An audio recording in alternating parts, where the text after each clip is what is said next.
The worst thing you can possibly do in light of the reality that doctrine at times does divide is to flee from doctrine. That's like saying the truth of God doesn't matter, and God forbid that we should ever set it forth in our church, because if somebody gets upset or offended, we're going to have a split.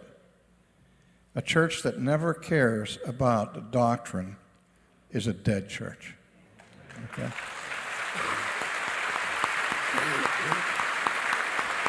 But I think some people use doctrine as a big club, and they beat people up with it. And I think as a pastor, you encourage the faint-hearted, you help the weak, you exhibit enduring macrothemia, patience.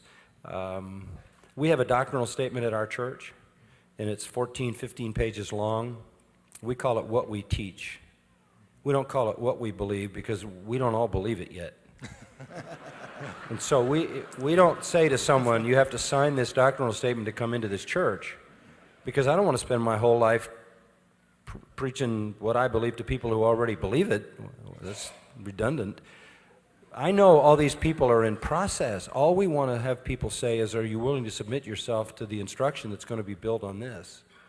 So I think it's being irenic, it's being gracious, it's following the patience of Christ as he endeavored to communicate with his apostles, who were blockheads, as we all know, and he was going back over the same thing again and again.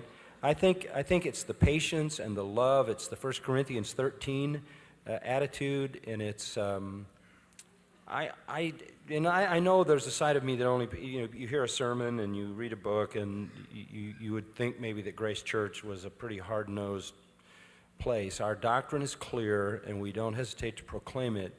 But the church should be pervaded by the patient love of its leadership to let people be in the process that the Spirit of God is working in their hearts with the truth being taught to them to bring them to that place of conviction. If you go into a church and slam dunk Reformed theology on people's heads, you're going to cause a fight, because people have reason to believe what they believe. Somebody told them this was the truth of God, and it's sacred to them. And there's definitely a process in letting people move along, and you want to make sure that there's openness and generosity and graciousness in the proclamation of these truths without wavering on the truths themselves. Thank you. Very wise answer.